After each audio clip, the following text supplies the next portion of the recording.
प्रभु राम माता शबरी से कहते हैं, प्रथम भगति संतन कर संगा, दूसरी रति मम कथा प्रसंगा। माता शबरी ने बड़ी प्रतीक्षा की प्रभु से राम की। संत की कृपा से, गुरु के आशीर्वाद से भगवान स्वयं चल करके आए और माता शबरी को प्रभु का सुंदर मंगल में दर्शन हुआ। भगवान की जो नौधा भक्ति है उसका भगवान जो है माता शबरी को उपदेश कर रहे हैं कि प्रथम भगति संतन कर संगा। कहते कि माता जो मेरी नवधा भक्ति में पहली भक्ति है वो क्या है? कहे संतों का संग। संतों का संग हो, संतों का साथ हो, अर्थात हमारा तन भी उनके पास में रहे और हमारा मन भी उनके पास में रहे, दोनों रहे, तो उससे जो है अधिक से अधिक हमको लाभ होता है। तो सत्संग का लाभ, संत जन के साधुता का लाभ तब होगा कि शरीर के साथ साथ मन भी उनके पास में होना चाहिए। संत भगवान का इतना मंगलमय स्वरूप होता है कि मुद मंगलमय संत समाजो, जो जग जंगम तीरथ राजो। जो प्रथम भगति संतन कर संगा है, साधु संतों का संग है, तो संतों का स्वरूप किस रूप में वर्णन किया गया है? मुद मंगलमय संत समाजो। ये जो संत का समाज है, संत भगवान है, ये कल्याण को देने वाला है और आनंद के देने वाले हैं। मंगल भी हमको उनसे प्राप्त होता है और कल्याण भी प्राप्त होता है संत के चरणों में जाने से। सुख मिलेगा, आनंद मिलेगा और कल्याण की प्राप्ति होगी। कल्याण मतलब मोक्ष, जहाँ सुख दुख दोनों ना हो उस स्थान का नाम है कल्याण। अर्थात सदा सदा के लिए भगवान के चरणों को प्राप्त कर लेना, मोक्ष को प्राप्त कर लेना, भगवान के धाम को प्राप्त कर लेना। तो मुद मंगलमय संत समाजो, आनंद और कल्याण संत के पास दोनों प्राप्त होता है। जो जग जंगम तीरथ राजो। दो प्रकार के तीर्थ होते हैं, एक अचल तीर्थ होता है, जहां तीर्थ है वहीं विराजमान रहते हैं, और एक होते हैं सचल तीर्थ, चलते फिरते चलने वाले तीर्थ। तो संत भगवान क्या है? चलते फिरते तीर्थ। आप तीर्थराज प्रयाग में जाओगे तभी दर्शन होगा, तभी त्रिवेणी का स्नान होगा, आपको चल करके जाना पड़ेगा। किंतु संत भगवान ऐसे तीर्थराज प्रयाग हैं कि सचल हैं, आप न जा पाओ तो कोई बात नहीं, संत भगवान रूपी तीर्थराज प्रयाग स्वयं चल करके भी हमारे पास आ सकते हैं, आ जाते हैं और हमारा मंगल और कल्याण करते हैं। जो जग जंगम तीरथ राज। तो चलते फिरते तीर्थराज प्रयाग होते हैं हमारे संत भगवान। इसीलिए कहा कि प्रथम भगति संतन कर संगा। प्रयाग जाते हैं, हमको वहाँ संगम का दर्शन होता है, वहाँ गंगा का दर्शन होता है, यमुना का दर्शन होता है, सरस्वती का दर्शन होता है। यहाँ जो संत भगवान है वो तीर्थराज प्रयाग के समान है। तो उसमें फिर गंगा क्या है, यमुना किसे कहेंगे, सरस्वती किसे कहेंगे? तो राम भगति जहाँ सुर सरिधारा, सरसई ब्रह्म विचार प्रचारा। संत भगवान चलते फिरते तीर्थ हैं, जंगम तीर्थ हैं। तो जो भगवान राम की भक्ति है वही गंगा है। तीर्थराज प्रयाग में संगम है, माँ गंगा का, यमुना का, सरस्वती का। तो संत रूपी सचल तीर्थराज प्रयाग में जो भगवान राम की भक्ति है वही माँ गंगा का मंगलमय स्वरूप है। तो हम संत के पास जाएंगे तो गंगा के रूप में क्या मिलेगा? राम भगति जहाँ सुर सरिधारा, तो संत के पास हमको भगवान की भक्ति की प्राप्ति होती है।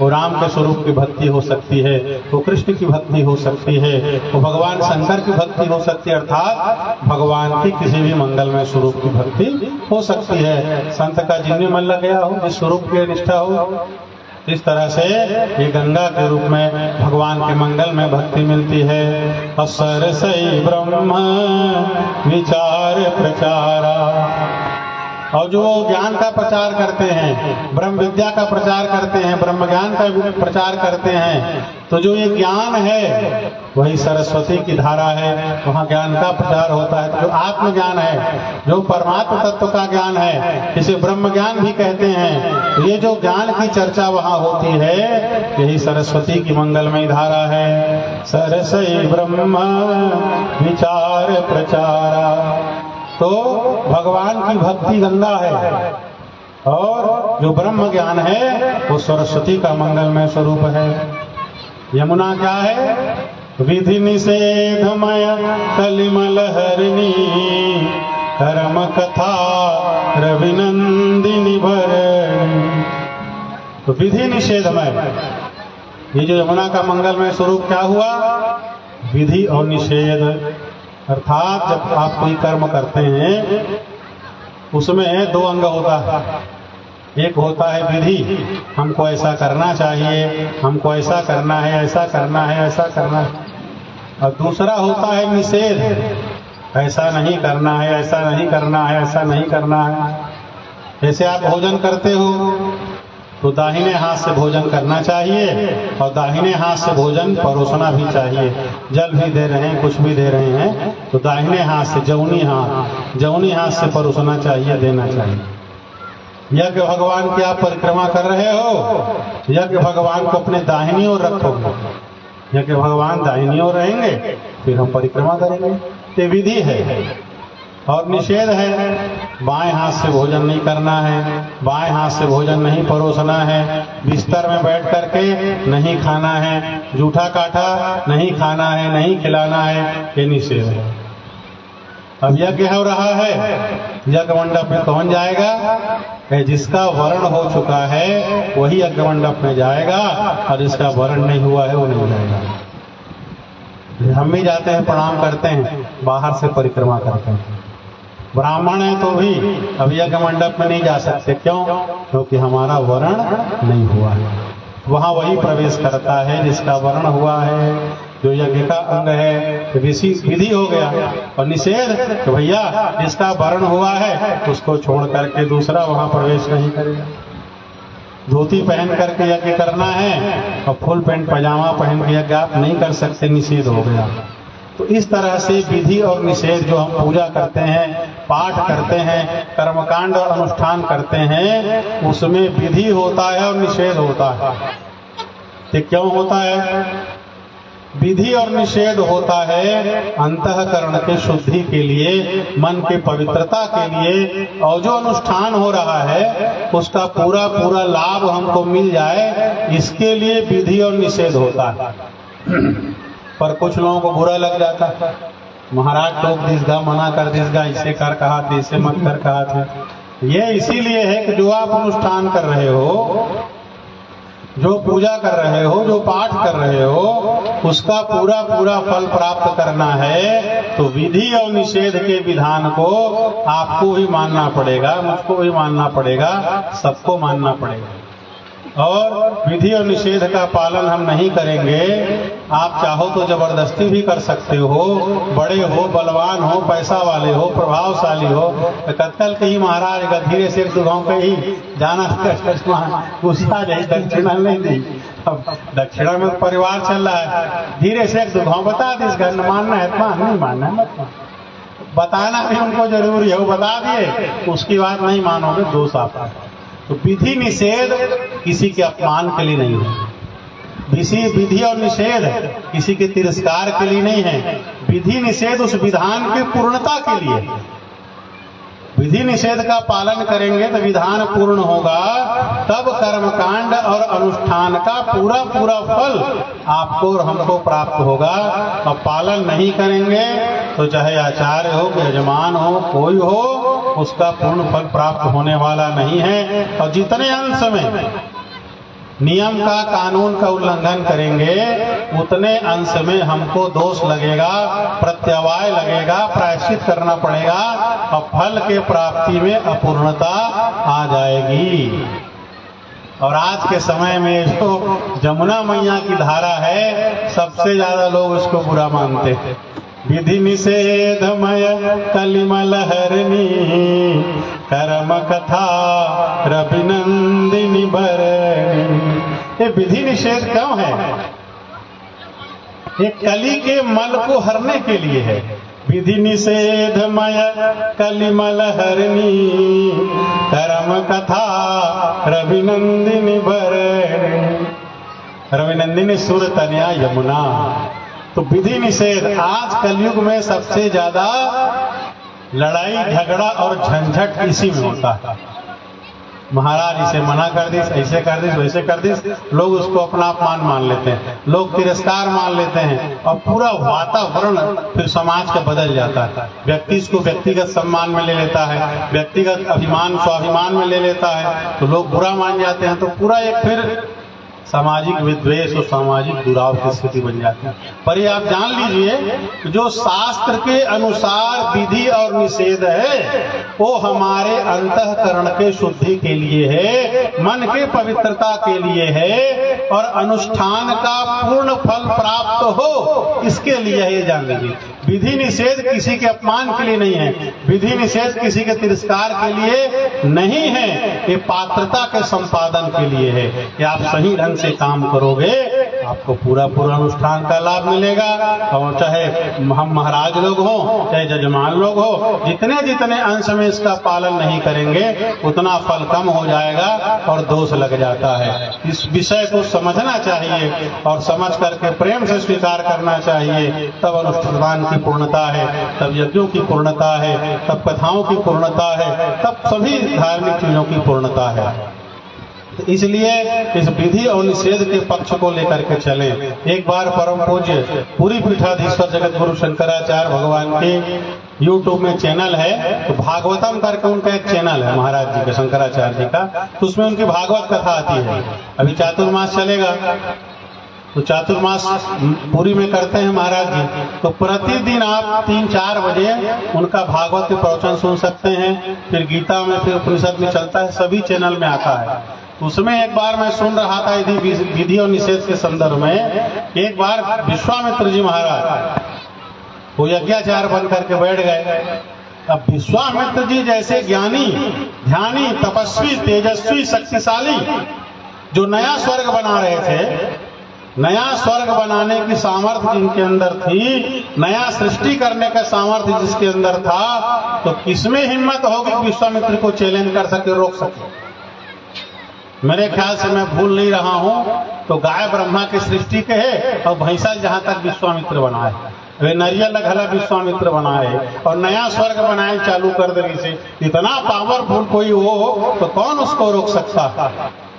मगर फल के बारे में आया, फल नहीं मिलेगा भैया, जबरदस्ती आप यज्ञाचार तो बन सकते हो, पर ब्राह्मण जब यज्ञाचार बनेगा, विधि विधान से यज्ञ होगा, तब उसका फल मिलेगा, और नहीं तो शास्त्र को कोई नहीं झुका सकता। ठीक है, आप आनंद उपाध्याय को झुका सकते हो, आप किसी ब्राह्मण को झुका सकते हो, किसी व्यक्ति को झुका सकते हो, पर सनातन धर्म के शास्त्र को, सनातन विधान को, भगवान के नियम को कोई नहीं झुका सकता है। उसका पालन करना पड़ता है, उसका फल सबको मिलेगा। उसी में एक और कथा महाराज जी ने सुनाई। एक राजा था, राजा को बेटा नहीं हो रहा था, तो बहुत सारा यज्ञ में विधान होता है, कहीं बलि कहीं कुछ, तो बड़ी मुश्किल से एक बेटा हुआ। तो राजा ने कहा महाराज आप कुछ ऐसा उपाय करते, कृपा करते कि हमको अधिक पुत्र की प्राप्ति हो जाए। तो विधान तो था, महाराज ने बताया कि भाई आपको तो 4, 6, 10 पुत्र हो सकते हैं, पर जो एक है इसको भेंट करना पड़ेगा। राजा ने कहा ठीक है, एक जाएगा तो 10 मिल जाएंगे। तो वंश की वृद्धि के लिए राजा ने स्वीकार कर लिया, तो उसे एक संतान को समर्पित करना पड़ा। फिर उनको और अधिक संतान प्राप्त हो गए, जो भी 10-5 संतान होने होंगे। दैव योग से हुआ ये कि राजा और उसका आचार्य दोनों एक साथ मर गए, एक साथ मरे तो विमान आया राजा के लिए और एक आया पंडित जी के लिए। और कुछ दूर तक एक साथ जाकर के दोनों को ऐसे कट करके अलग अलग जगह जाना था। कुछ दूर साथ ही साथ गए, फिर विमान मुड़ने लगा। राजा ने पूछा, महाराज तय कहाँ जा था? राजा तो स्वर्ग जा रहा था, धर्मानुकूल शासन किया था, अपने महाराज से पूछ के किया था। राजा कहे, महाराज मैं स्वर्ग जा रहा हूँ, अब आपका विमान थोड़ा मुड़ रहा है, कहाँ? वो लोग बोले कि महाराज नरक जा था। क्यों? कहे नरक इसलिए जा रहा है कि इसने तुम्हारे पुत्र का भेंट करवाया है और एक से अधिक तुमने इसके कहने पे बात मानी है। वहां ये महाराज गलत था, इसने गलत किया, इसलिए ये जाएगा नरक। और उसकी बात मान के तुमने काम किया तो तुम जाओगे स्वर्ग। और गलत मार्गदर्शन देने के कारण, गलत सुझाव देने के कारण वो जो आचार्य था, ब्राह्मण था, वो नरक गया, राजा स्वर्ग गया। वो लखन सिया रामचंद्र की। तो किसी व्यक्ति को झुकाया जा सकता है, किसी व्यक्ति को पराजित किया जा सकता है, किंतु भगवान का जो संविधान है, भगवान का जो कानून है, शास्त्र का जो विधान है, कोई झुका नहीं सकता है, कोई काट मोड़ नहीं सकता है, कोई तोड़ नहीं सकता है। वो तो वहां भगवान को कौन डरा सकता है? अरे आप मुझको डरा सकते हो, आप किसी व्यक्ति को डरा सकते हो, यमराज को कौन डराएगा, धर्मराज को कौन डराएगा, भगवान को कौन डराएगा? वहां तो जब आप जाओगे तो सबके साथ एक ही तराजू में न्याय होना है, एक ही नियम के अनुसार फैसला होगा।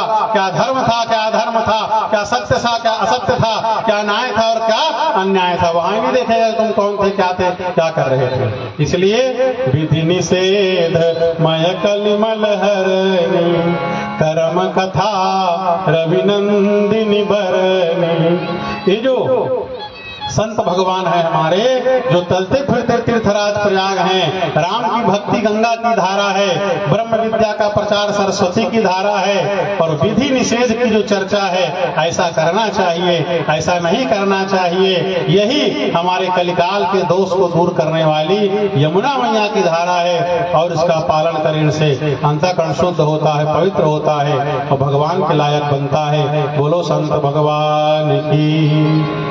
तो प्रथम भगति संतन कर संगा। भगवान कहते हैं माता सभी, पहली भक्ति है कि साधु संतों का संग करना चाहिए। ठीक है, हम चल करके जाएंगे तभी तीर्थराज प्रयाग का दर्शन होगा। हम न जा पाए तो जब संत भगवान चल करके आते हैं तो चलते फिरते तीर्थराज प्रयाग का हमको दर्शन हो जाता है। और जो स्नान गंगा यमुना सरस्वती संगम स्नान का पुण्य है, वो संत के दर्शन करने से संगम स्नान का दर्शन का पुण्य हमको प्राप्त हो जाता है। बोलो संत भगवान की जय। बटु विश्वास अटल निज धर्मा, तीर्थ राज प्रयाग सुकर्मा। ये जो संत भगवान होते हैं वहां का अक्षय वट है। अक्षय वट क्या है? तो बट विश्वास अटल निज धर्मा। हमारा जो सत्य सनातन धर्म है, अपने धर्म में, भगवान के चरण में जो भक्ति है वो अटल रहना चाहिए, अखंड रहना चाहिए। भगवान की भक्ति हिलने वाली नहीं होनी चाहिए, चलायमान नहीं होनी चाहिए और प्रतिहत भक्ति नहीं होनी चाहिए। जो भगवान की भक्ति है अखंड हो, अचल हो और अटल हो। वो भक्ति दो प्रकार की होती है। एक भक्ति क्या है? जो प्रतिहत हो जाती है। कभी हमारी भक्ति बढ़ती है और कभी घट जाती है। जैसे आप भगवान की पूजा करते हो या कि भगवान की परिक्रमा किए, अपने घर में अपने भगवान शालिग्राम की आपने पूजा की, आपने कुछ मांगा कि महाराज नोनी बाढ़ गए, नोनी बिहार हो जाती, योग संयोग भी था, भगवान की कृपा थी, आपके कन्या का विवाह बढ़िया जगह प्रेम से हो गया। तो पहले आप आधा घंटा पूजा करते थे, आपने मांगा, भगवान से मिल गया, बेटी का ब्याह हो गया, तो आप 1 घंटा पूजा करने लग गए, तो आपकी भक्ति आधे घंटे बढ़ गई। फिर आपने कुछ मांगा, महाराज घर में लड़का है, बाबू है, कृपा करो, देखा नौकरी लग जाती, योग संयोग था, भगवान की कृपा थी, नौकरी लग गई। फिर आपका प्रेम बढ़ा, अब आप 1.5 घंटा पूजा करने लग गए, तो आपकी भक्ति बढ़ रही। फिर आपने भगवान से मांगा, महाराज बेटा की नौकरी लग गए, आप कृपा करते सुंदर बहू आ जाती, योग संयोग था, भगवान की कृपा थी, विवाह हो गया और सुंदर बहू भी आपके घर में आ गई। तब आप 2 घंटा पूजा करने लग गए, या आपकी भक्ति बढ़ रही। फिर आपने मांगा महाराज कृपा करो, अब सुंदर विवाह हो गए, एक ठन बाबू भले हो जाते, नाती मुंह देख लेते, अब कहूँ बेटी हो गए, तो छोटा समूह हो गया आपका। 2 घंटा पूजा, फिर 1.5 घंटा हो गया। फिर आपने कुछ मांगा नहीं मिला तो 1.5 घंटा पूजा, फिर 1 घंटा हो गया। फिर आपने कुछ मांगा, किस्मत में नहीं था, नहीं मिला तो फिर आधे घंटे मांगे। फिर आपने कुछ मांगा और नहीं मिला तो केवल अब प्रणाम करके अगरबत्ती जला चले जाते हो। पहले आधा घंटा बैठते थे, वो भी बंद हो गया। बोलो लखन सिया रामचंद्र की जय। तो भगवान की भक्ति प्रतिहत भक्ति कहते हैं इसको। तो जो भक्ति सकाम होगी, तो सकाम भक्ति बढ़ने और घटने वाली होती है। आपकी इच्छाएं पूरी होंगी तो भक्ति बढ़ जाएगी, आपका मन के अनुसार घटनाएं घटेंगी। तो और मान लीजिए आपने भगवान से मांगा, आपकी मांग पूरी नहीं हुई, किस्मत में नहीं था, आपकी भक्ति घट जाएगी। तो ऐसी भक्ति घटने और बढ़ने वाली होती है, इसको प्रतिहता भक्ति कहते हैं। और ये जो भक्ति कैसी होनी चाहिए, अहेतुक्य अप्रतिहता या आत्मा संप्रसिद्धति। ये जो भगवान की भक्ति है, भागवत महापुराण के प्रारंभ में आया, ये सबसे अच्छी भक्ति यही है जो अप्रतिहत है। आप यदि आधा घंटा पूजा कर रहे हैं, वो आधा घंटा चलते रहे, आपकी मांग पूरी हो कि ना हो, तो दोनों स्थिति में। तो जब अप्रतिहत भक्ति कब होगी, जब आप निष्काम रहोगे तब। यदि भगवान से हम मांगते रहेंगे, हमेशा मांगने जांचने का काम चलता रहेगा, तो भक्ति घटती और बढ़ती रहेगी। और धीरे धीरे जब आप निष्काम होंगे, आपकी भक्ति एक स्तर में टिक जाएगी। एक स्तर में टिक जाएगी तो धीरे धीरे कभी न कभी सत्संग के द्वारा, कथा के द्वारा, यज्ञ आदि के द्वारा फिर आपकी भक्ति थोड़ी थोड़ी बढ़ेगी। भले ज्यादा ना बढ़े, थोड़ी सी बढ़ेगी। विशेषता क्या रहेगी, कम नहीं होगी, कम से कम। तो अहेतुक्य अप्रतिहता ये आत्मा संप्रसिद्धति। भक्ति ऐसी हो जो बढ़ने वाली हो, घटने वाली ना हो। तो बटु विश्वास अटल निज धर्मा, तीरथ राज प्रयाज सुकर्मा। तो भगवान के चरण में जो भक्ति है, उसमें अटल विश्वास रहता है साधु संतों का। अपने धर्म में अटल विश्वास रहता है, अपने जो सुधर्म का पालन करते हैं उसमें अखंड रूप से चलते हैं, अटल रूप से चलते हैं, निरंतर चलते रहते हैं। संत भगवान अपने रास्ता को नहीं बदलते। क्यों? उनको तो मांगना नहीं है, भगवान को देना है। भक्त तो ऐसे होते हैं, मांगते नहीं, भगवान को देते हैं।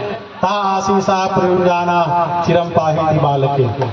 जब भगवान का मंगल में ब्रज में अवतार होता है वृंदावन में, तो गोपियां भगवान से मांगने नहीं जाती हैं, आशीर्वाद देने जाती हैं कि लाला यशोदा, कि तेरा लाला दीर्घायु हो, तेरा लाला स्वस्थ रहे, तेरा लाला मस्त रहे, तेरा लाला आनंद करे। तो जो निष्काम भक्ति होती है, जो विमल भक्ति होती है, अचल भक्ति होती है, अनपायनी भक्ति होती है, ऐसे भक्त भगवान से कुछ मांगते नहीं हैं, अपितु भगवान को देते हैं। और इनकी भक्ति अटल क्यों रहती है? क्योंकि मांगने का वहां काम नहीं है। जो निष्काम रहेगा वो भगवान को देगा, जिसकी भक्ति सकाम रहेगी वो भगवान से मांगेगा। और जहाँ लेने देने का काम है वहाँ घटना बढ़ना लगा रहेगा, और लेने का काम नहीं है तो आपकी भक्ति अटल और अखंड रहेगी। तो वटु विश्वास अटल निज धर्मा, तीरथ राज प्रयाज सुकर्मा। तो भगवान के चरणों में जो अखंड भक्ति है, धर्म के पालन में, धर्म के मार्ग में चलने में जो अखंड भक्ति है, निष्ठा है, यही वो अटल वृक्ष के समान तीर्थराज प्रयाग में संत के जीवन में है कि भगवान के चरणों में अखंड भक्ति और स्वधर्म के पालन में अखंड निष्ठा, ये संत के जीवन में होता है। यही अक्षयवट है। तो ये कब होगा? जब आप भगवान को देना प्रारंभ करोगे। कुछ नहीं तो प्रणाम दीजिए, देने का एक मन बनाइए, स्वरूप बनाइए। जैसे 7 दिन हम पूजा करते हैं, ठीक है मांगते हैं भगवान से मांगिए, पर 7 दिन में कम से कम 2 दिन ऐसा रखो कि 2 दिन भगवान से नहीं मांगेंगे, 5 दिन पूजा में मांग लिए। धीरे धीरे थोड़ा थोड़ा जीवन में निष्कामता आनी चाहिए। अयोध्या में एक संत थे, उमापति मिश्र जी। वो भगवान के मंदिर में जाते थे, कनक भवन में जा करके भगवान का दर्शन करते थे। तो क्या करे, माला पहन करके जाए, ऐसे माला पहने रहे और माला निकालते थे। और पुजारी से कहते थे, पुजारी ये जो राम जी सरकार है मेरे चेला है, मेरे शिष्य हैं, ये मेरी माला प्रसादी माला है, गुरु की प्रसादी माला है, ये माला ले जाकर के राम जी को पहना दो। पुजारी समझता था कि इसके मन में भगवान के प्रति शिष्य का भाव है, भगवान को शिष्य मानते हैं, अपने गुरु मानते हैं, तो गुरु का तो प्रसादी माला शिष्य को मिलना चाहिए। तो पुजारी जाके राम जी पहना देते थे। बहुत दिन बीता तो धीरे धीरे चर्चा होने लगी कि भाई ये उमापति मिश्र हैं, कि भगवान को चेला मानते हैं और अपनी पहनी माला जाकर भगवान को पहना देते हैं। तो कुछ लोगों ने आपत्ति की, देखो भाई ठीक है, वो तो परमात्मा भगवान है, और हमारा शरीर चिति जल पावक गगन शरीरा, पंच रचित यह अधम शरीरा। भगवान का शरीर दिव्य है, हमारा शरीर अदिव्य है। भगवान का अभौतिक है, हमारा भौतिक है। तो कुछ लोगों ने आपत्ति की, महाराज ये हमारे हाड़ मांस के शरीर का पहना हुआ माला भगवान को पहनाना ठीक नहीं है, आप भगवान को कोरा माला, नया माला पहनाया करो। कुछ लोगों ने कहा, तो इसने मान लिया कि ठीक है भाई, किसी को तकलीफ ना हो। तो बाजार गए, नया माला लाया और नया माला ला करके जा करके पुजारी को दिए, कहे भैया ये राम जी सरकार को माला पहना दो। जैसे ही गए, राम जी सरकार के गले में माला डाली, माला टूट करके नीचे गिर गई। फिर दोबारा दिया, फिर माला टूट के नीचे गिर गई। तीसरी बार माला दिया, तीसरी बार माला टूट करके नीचे गिर गई। तो पुजारी ने कहा, महाराज क्या बात है, आज आपकी माला भगवान नहीं पहन रहे हैं? कहा इसलिए नहीं पहन रहे हैं कि माला को मैंने अपने गले में नहीं पहना है, ये केवल माला है, अभी गुरु का आशीर्वाद नहीं बना है, गुरु का प्रसाद नहीं बना है, इसलिए कनक बिहारी भगवान माला नहीं पहन रहे हैं। तो कुछ लोगों को लगा भाई तो ठीक है भाई, अपने हिसाब से पहना दो। फिर गए, फिर माला लेकर के आए, माला को गले में पहना और फिर निकाल करके दिया, ये गुरु महाराज का आशीर्वाद हो गया, गुरु महाराज का प्रसाद हो गया, पहना दो। तो फिर भगवान सरकार माला को पहन लिए। बोलो भक्त वत्सल भगवान की जय। मानहु एक भगति कर नाता।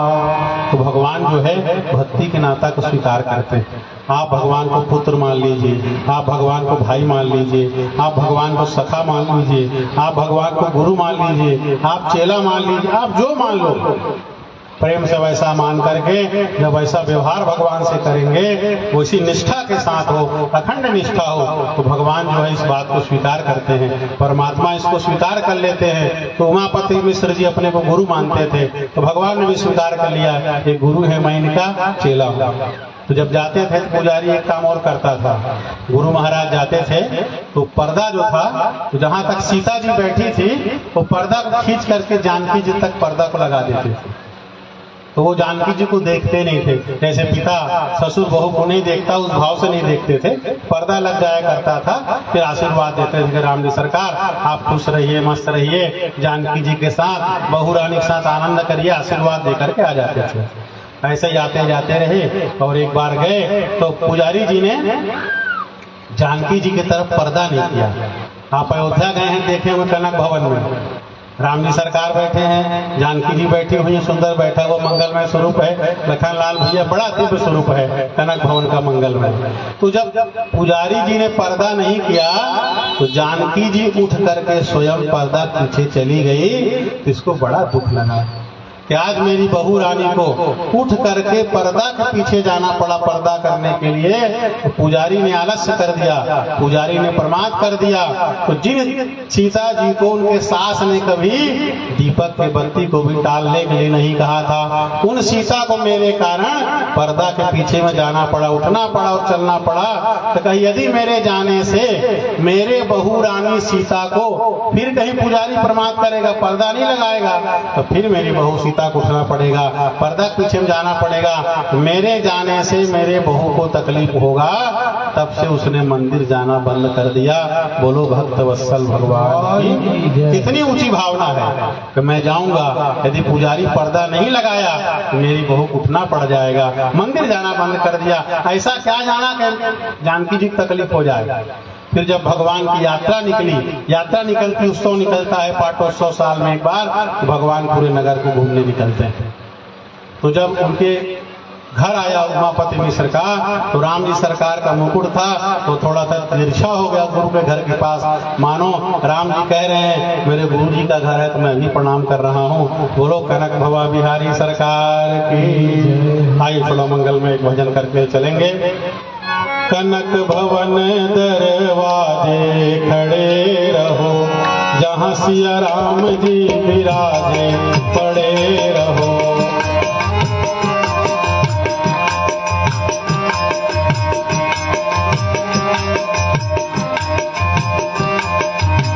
कनक भवन दरवाजे खड़े रहो, जहाँ सिया राम जी विराजे पड़े रहो।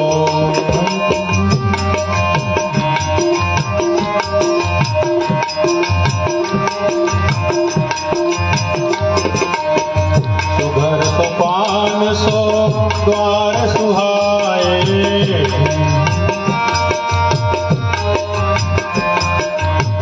छटा मनोहर मोहे मन भाए।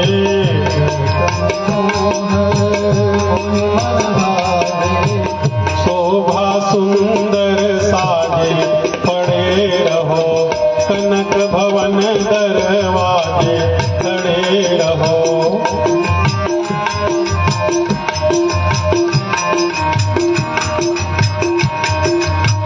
कनक भवन दरवाजे खड़े रहो, जहाँ सिया राम जी विराजे पड़े रहो।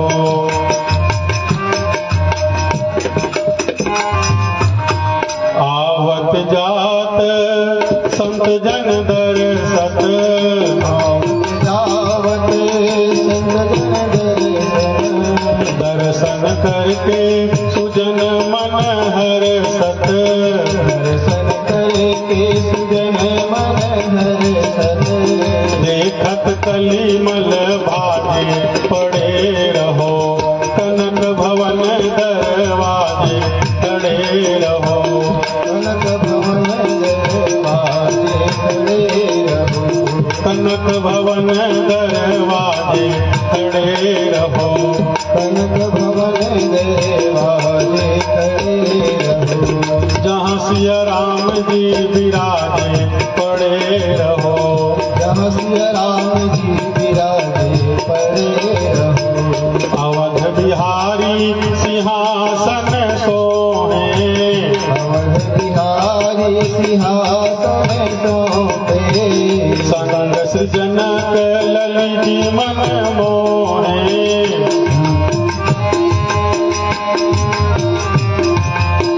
अति अनुपम छवि छाजे पड़े रहो, कनक भवन दरवाजे खड़े रहो। कनक भवन दरवाजे खड़े रहो, जहाँ सिया राम जी विराजे पड़े रहो। कनक भवन दरवाजे खड़े रहो, जहाँ सिया राम जी विराजे पड़े रहो। बोलो कनक बिहारी सरकार की जय हो। ये जो भगवान के चरणों में हमारी भक्ति है, निष्ठा है, अखंड निष्ठा, ऐसी निष्ठा जो हिले नहीं, डुले नहीं, डिगे नहीं, बट विश्वास अचल निज धर्मा, तीरथ राज प्रयाज सुकर्मा। भगवान के चरणों में जो अखंड भक्ति है और अपने सनातन धर्म के पालन करने में, सनातन धर्म में जो अखंड निष्ठा है, अखंड भक्ति है, वो तीर्थराज रूपी प्रयाग रूपी जो संत हैं उसका ये अक्षय वट है। तीरथ राज प्रयाग सुकर्मा। और जो संत जन शुभ कर्म करते हैं, भगवान की सेवा करते हैं, सुधर्म का पालन करते हैं, भगवान के पूजन करते हैं, ये जो शुभ कर्म है ये तीर्थराज प्रयाग का परिकर है, वही उसका सेवक है। तो संत भगवान क्या है? संत भगवान जो हैं चलते फिरते तीर्थराज प्रयाग हैं, जिनके दर्शन से तीर्थराज प्रयाग के दर्शन का हमको फल मिलता है। जहाँ भगवान की बहती गंगा है, जहाँ ब्रह्म विचार सरस्वती की धारा है, और जहाँ विधि और निषेध ऐसा करना चाहिए ऐसा नहीं करना चाहिए, जो अंतःकरण की शुद्धि के लिए होता है, पापों के नाश के लिए होता है, पात्रता के संपादन के लिए होता है, यमुना महारानी है। भगवान के चरण में अखंड भक्ति और सनातन धर्म में अखंड निष्ठा अटल रहना ये अक्षयवट है। और शुभ कर्म करना, ये जो उनके परिकर सेवक होते हैं, तो शुभ कर्म जो है उनका सेवक होता है। हरिहर कथा विराजति बेनी, सुनत सकल मुद मंगल दे। ये त्रिवेणी क्या है? हरिहर कथा विराजत बेनी। पुरुष संगम क्या है? हरिहर कथा, भगवान शिव की कथा, भगवान नारायण की कथा, भगवान कृष्ण की कथा, जगदम्बा दुर्गा की कथा। ये जो भगवान की कथाएं हैं, तो कथाएं कई प्रकार की होती हैं। आप शिव पुराण सुनते हैं, कभी भागवत सुनते हैं, कभी राम कथा सुनते हैं, कभी देवी भागवत सुनते हैं। तो हरिहर कथा विराजत बेनी, और सुनत सकल मुद मंगल दे। भगवान की मंगलमयी कथा ही त्रिवेणी की धारा है। और जो इस मंगल में भगवान की कथा को सुनता है, उसको सभी प्रकार का उसका शुभ होता है, मंगल होता है, कल्याण होता है। तो संत जो हैं चलते फिरते संत हैं तीर्थराज प्रयाग, और जो उनके पास जाने पर भगवान की मंगलमयी कथा मिलती है, भगवान शिव की कथा, राम की कथा, कृष्ण की कथा, अर्थात भगवान की कथा, यही त्रिवेणी है। और इस मंगलमय कथा का श्रवण करने से सुनत सकल मुद मंगल दे, समस्त प्रकार का शुभ और मंगल की प्राप्ति भगवान के मंगलमय कथा को सुनने से हो जाती है। इसलिए भगवान कहते हैं कि प्रथम भगति संतन कर संगा, दूसरी रति मम कथा प्रसंगा। ये जो पहली भक्ति है, कहे वह संतों के चरण में भगवान की भक्ति होती है, तो सुंदर उनके पास जाने पे, उनके रहने पे सुंदर सुंदर भगवान के मंगलमय कथा सुनने को मिलता है। और कथा सुनने को मिलता है तो उसमें भगवान के पराक्रम, गुण और लीला का वर्णन सुनते हैं, तो धीरे धीरे हमारा मन भी भगवान की कथा में लगने लग जाता है। संत भगवान को पूजन करते देखते हैं, हमारा मन भी पूजन करने लग जाता है। संत के जीवन को, रहने और सहने को देखते हैं, तो हमारा मन भी उसी तरह से धीरे धीरे जैसा संग वैसा रंग होने लग जाता है। तो संत का जो मंगलमय लक्षण की चर्चा आई, तो भागवत महापुराण में कहा गया कि तितिक्षव कारुणिका सुहृदः सर्वदेहिना, अजात शत्रवः शांता साधवः साधुभूषणा। कहे संत कैसे होते हैं? कहे तितिक्षव, संत तितिक्षु होते हैं। संत कष्ट सह लेते हैं, और कष्ट सह करके भी दूसरे का उपकार करते हैं, परोपकार करते हैं। तो संत के जीवन में तितिक्षा एक बहुत बड़ी तपस्या होती है। संत एकनाथ जी महाराज थे, तो संत एकनाथ जी महाराज गोदावरी गंगा स्नान करने के लिए जाते थे, सदैव जाते थे। तो एक बार एक दुष्ट व्यक्ति था, वो संत एकनाथ जी गंगा स्नान करने जा रहे थे, वहीं बैठ गए। लौट करके आया, उसके ऊपर थूक दिया।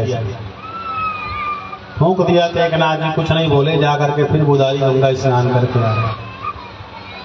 दोबारा स्नान करके आए, दोबारा थूक दिया। तिबारा नहा के तीसरी बार थूक दिया। ऐसा करके जितनी बार संत एकनाथ जी नहा करके आते थे, वो दुष्ट व्यक्ति उनके ऊपर थूक देता। ऐसा करते करते 108 बार हो गया। संत एकनाथ जी ने रास्ता नहीं बदला, चाहते दूसरे रास्ते चले जाते, दूसरे रास्ते से आ जाते, तो उन्होंने रास्ता नहीं बदला, और ना ही उस दुष्ट व्यक्ति के ऊपर गुस्सा किया, क्रोध किया, उसको श्राप भी नहीं दिया। बस नहा लेते थे फिर आ जाते थे, नहा लेते थे फिर आ जाते।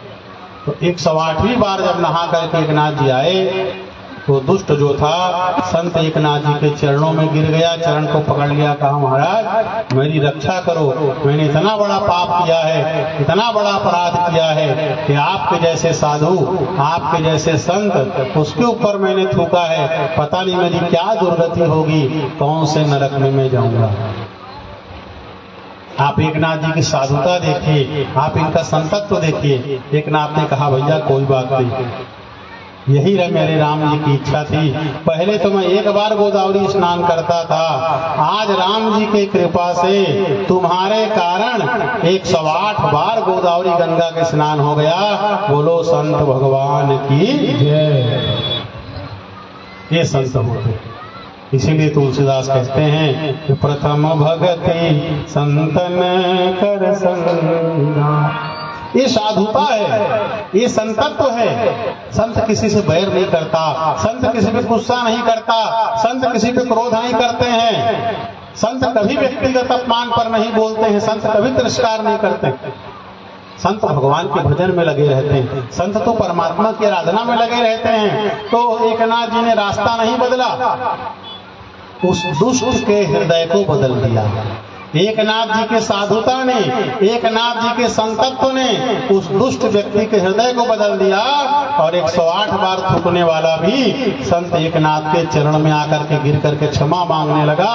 बोलो संत भगवान की जय। तितिक्षवः कारुणिकाः सुहृदः सर्वदेहिनां अजात शत्रवः शान्ताः साधवः साधुभूषणाः। तो संत तितिक्षु होते हैं, सहनशील होते हैं, सह लेते हैं, मगर दूसरे का अपकार नहीं करते, दूसरे का परोपकार ही करते हैं।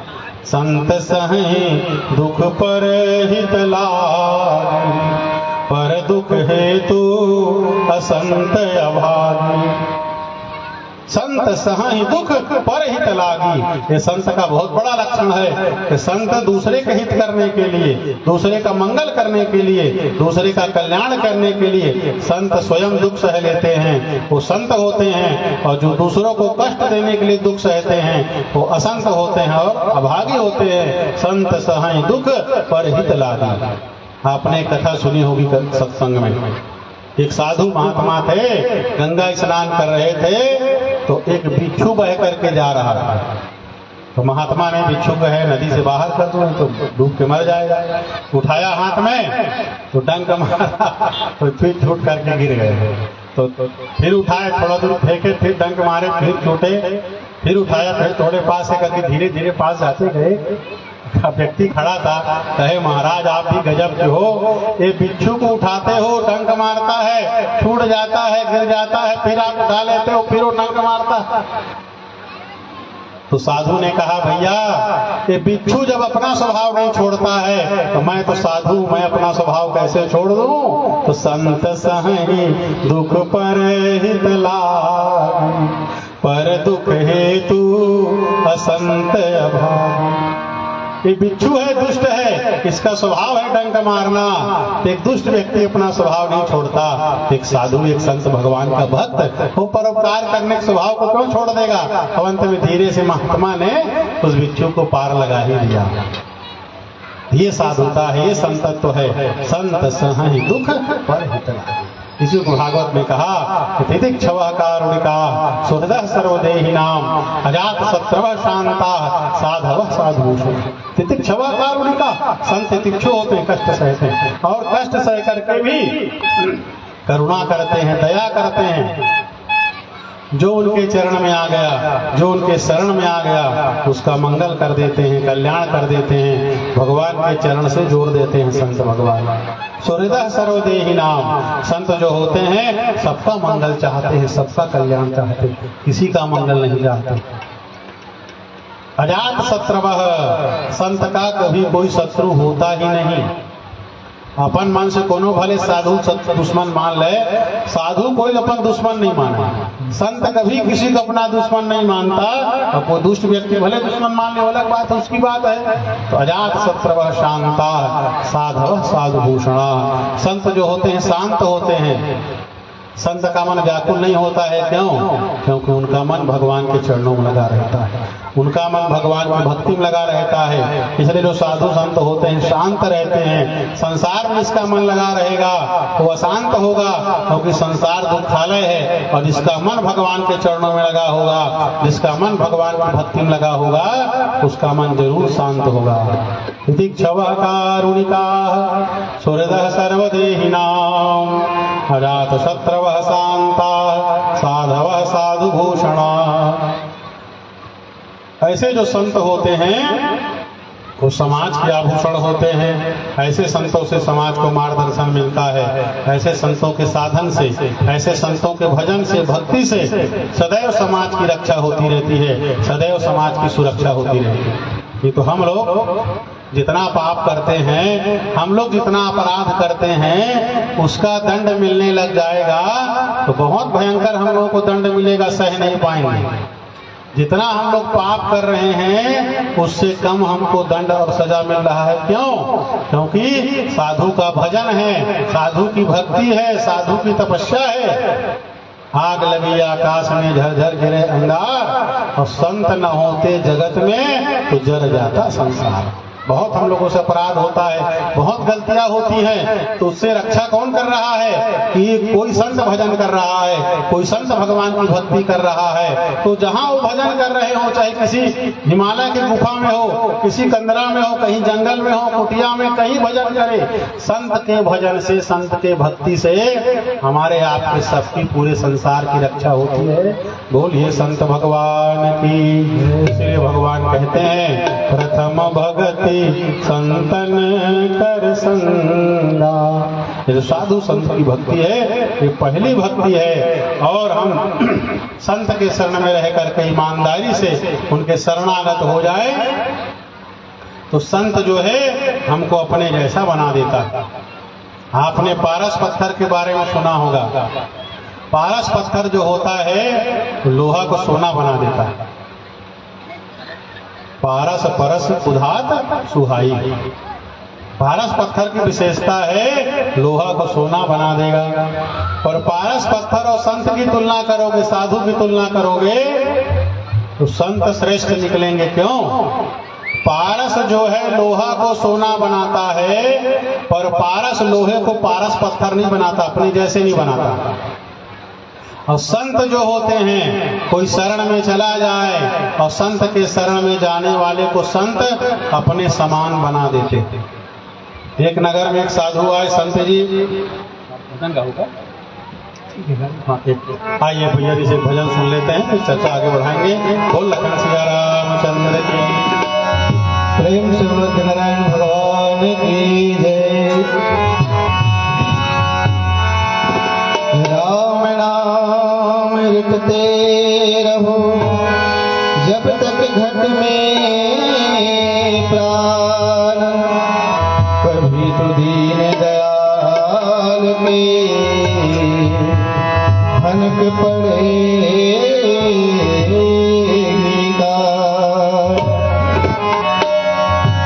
कैसे ढूंढूं मैं रघुवर पता आपका,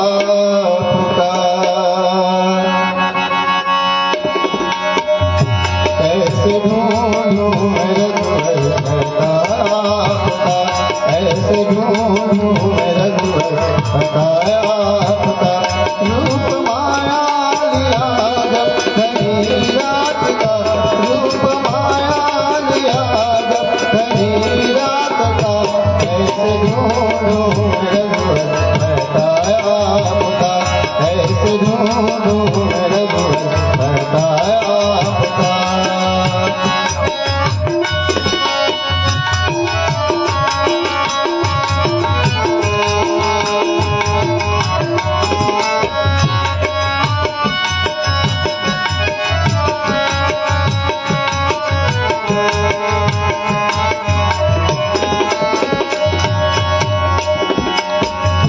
अपने चरणों से क्यों दूर रखा मुझे,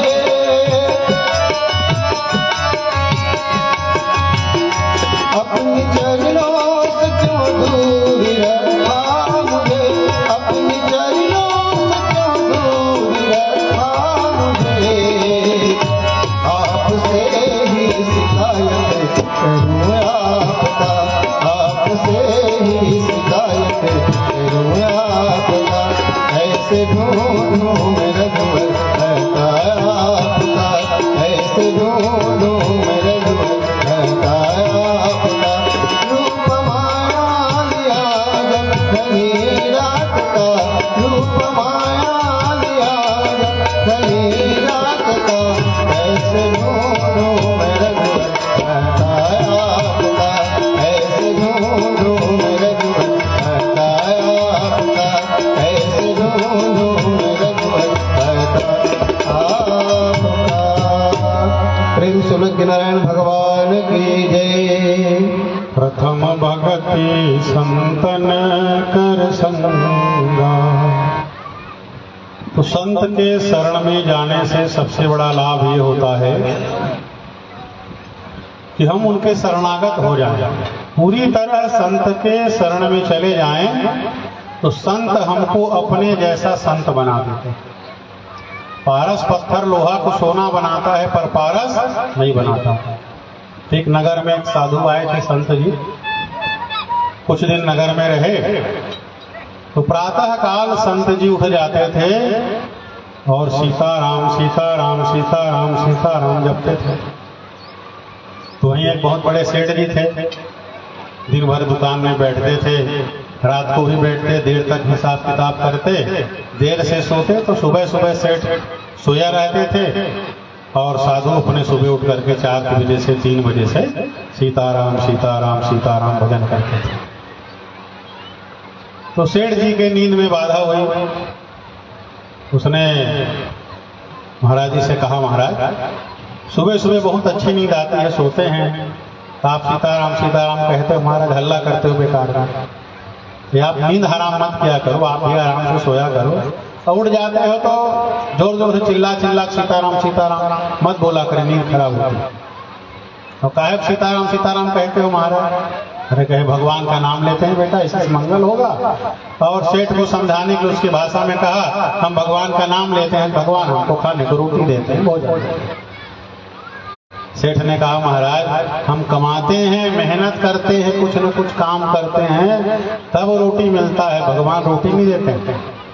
साधु ने कहा, भैया हम कौन सा काम करते हैं? मैं तो कोई काम नहीं करता, आप तो दुकान में बैठते, आपका तो काम दिख रहा है, हम तो कोई काम नहीं करते, फिर भी भगवान हमको प्रेम से भोजन देते हैं, भोजन कराते हैं। सेठ ने कहा, ऐसा नहीं हो सकता, काम करते हैं तब भोजन मिलता है, तुम्हारा भगवान भोजन नहीं देता। साधु ने कहा, मेरा भगवान भोजन देता है। सेठ ने कहा, यदि मैं नहीं खाऊंगा तुम्हारा भगवान क्या कर लेगा? साधु के ही मुंह से निकल गया, तुम नहीं खाओगे तो मेरे भगवान तुमको मार मार के खिलाएंगे। अब बोलते बोलते बात बढ़ गई। तो सेठ ने कहा, सुनो साधु बाबा, यदि तुम्हारे भगवान आज मेरे को रोटी खिला दिए तो कल से मैं तुम्हारा चेला बन जाऊंगा। और यदि आज दिन भर में मुझको भोजन नहीं मिला, मैं भोजन नहीं किया, तो कल से अपना एक भगवा चोला छोड़ करके मेरे दुकान में झाड़ू पोछा करने लग जाऊंगा। अब दोनों बात तय हो गई। अब संत थे, भगवान से प्रार्थना कर कहे, महाराज देखो आपका नाम लेते हैं, ऐसी ऐसी बात निकल गई, यदि आपकी इच्छा हो महाराज झाड़ू पोछा करना है तो भी कर लेंगे, अब आप जानो आपका काम जानो। सेठ सोचने लगा, भाई मैं घर में रहूंगा तो कोई न कोई पत्नी है, बहू है, बेटा है, जिद करके खिला देगा, और मैं घर में भोजन किया तो मेरे साधु बनना पड़ जाएगा। तो सेठ क्या किया, मैं घर में रहूंगा ही नहीं तो कौन खिलाएगा, एक दिन बस तो नहीं खाना है, और दूसरे दिन फोकट में नौकर मिल जाएगा, फ्री में झाड़ू पोछा करेगा। सेठ क्या किया, भोजन से बचने के लिए जंगल चला गया और जा करके पेड़ में चढ़ करके बैठ गया। अब यहाँ कौन आई कौन खवाई, घर में घर परिवार का आदमी जिद करके खिला देता, चुपचाप जा करके पेड़ में बैठ गया। धीरे धीरे धीरे करते 11 बज गया, 12 बज गया, 1 बज गया। तो कुछ लोग यात्रा कर रहे थे जंगल से, यात्रा करते करते उनकी टोली निकली तो बहुत बड़ी जगह थी वहां पे। तो उनके देखने वाले रक्षा करने रक्षकों ने कहा, ये जगह अच्छी है, यहाँ भोजन बना करके खा लिया जाए, और जब रात हो जाएगी तो रात के लिए भोजन बना के रख लिया जाएगा। तो बहुत सारा समाज चल रहा था, सब लोगों ने सुंदर भोजन बनाया और प्रेम से भोजन किया। और रात में भोजन करने के लिए अगले पड़ाव के लिए बना करके रख लिया। इतने में जो वो समाज चल रहा था, उसके रक्षक ने बताया, वो पेड़ में चढ़ के दूर से देखते थे, तो लगा कि डाकू आ रहे हैं। बोले सेठ जब डाकू आ रहे हैं यहाँ से भगो। तो वो जो समाज यात्रा करते हुए जंगल से जा रहा था, डाकू के आने की सूचना को सुन करके जल्दी जल्दी बैलगाड़ी को फांदे और चले गए। और हड़बड़ी में क्या हुआ, रात के लिए जो भोजन बनाए थे उसको ले जाना भूल गए, वो भोजन वहीं पड़ा रह गया, चले गए। इधर डाकू आए, डाकू आकर के लंबा चौड़ा जगह देखा, कहीं यहीं आराम किया जाए, और देखा कि इतना सारा भोजन है। वो लोग भी 2-3 दिन से नहीं खाए थे डाकू लोग। कहे अच्छा हुआ, चाहे जो भूला हमको भोजन मिल गया, भोजन किया जाए। तो डाकुओं का जो सरदार था बोला, कहे सावधान, भोजन को मत करना। बोले क्यों? हो सकता है कि हमको पकड़वाने के लिए किसी ने भोजन में जहर मिला दिया हो, जहर खाएंगे तो मर जाएंगे, बेहोश हो जाएंगे और हम पकड़े जाएंगे, इसलिए कि इसको भोजन को नहीं करना है, इसकी परीक्षा लेनी है। तो कुछ डाकू थे जो बड़े भूखे थे, गुस्से में एक गोली चला दिया, ऊपर की ओर बंदूक था, गोली चलाया तो सेठ जी हिल गए, पेड़ का पत्ता हिला और देखे तो सेठ जी ऊपर बैठे थे। बोले करे कौन है? लगता है यही जो है हमको पकड़वाने के लिए भोजन में जहर मिला करके रखा है। अरे कहीं नीचे आ, नीचे उतारे उसको और कहे चले भोजन को खा तू। बोले मैं नहीं खाऊं महाराज, मैं भोजन नहीं करूंगा। तो उनका और शंका पक्का हो गया कि जरूर ये जहर मिलाया है, भोजन में जहर मिला है, इसलिए ये नहीं खा रहा है। बोले चल खा तू। बोले मैं नहीं खाऊंगा। और उसका गुस्सा बढ़े और शंका बढ़े कि ही जहर मिलाया है इसलिए नहीं खा रहा है, क्योंकि ये खाएगा तो मर जाएगा। तो मारना चालू किए, कोई तमाचा से, कोई लात से, कोई भूसा से दे दनादन भोजन कर नहीं खाया। अंत में फिर डंडा उठा लिया, हाथ मेरे दस्यु सरदार बोला कहे आज तुझे मार मार के खिलाऊंगा। बोले खा, नहीं तेरे को हम डंडे से मारेंगे। अंत में एक बंदूक निकाल लिया, नहीं खाएगा तेरे गोली मार देंगे। तो मजबूरी में सेठ को खाना पड़ा। बोलो भक्त वत्सल भगवान जय। सेठ ने भोजन किया, कुछ नहीं हुआ, कुछ रही तो कुछ होगा, कुछ नहीं हुआ। तो 2-4 रोटी खाए, थोड़ा देर देखे, कुछ नहीं हुआ। तो पूछे इसमें जहर नहीं था तो तू क्यों नहीं खा रहा था? तब वो बताया अरे भाई सुबह सुबह एक साधु से हमारा लड़ाई झगड़ा झंझट हो गया, मैं देर तक सोता था और वो साधु सीताराम सीताराम सीताराम कहता था। मैं बोला भाई सुबह सुबह नींद हराम मत करो। साधु ने कहा भगवान भोजन कराते हैं, मैंने कहा हम काम करते हैं तब खाते, शर्त लग गई। कहा आज रात तक भगवान ने भोजन बना दिया, तो उसने कहा तू मेरा चेला बन जाएगा। और मैंने कहा आज रात तक नहीं खाया तो कल से तू मेरे दुकान में झाड़ू पोछा करना।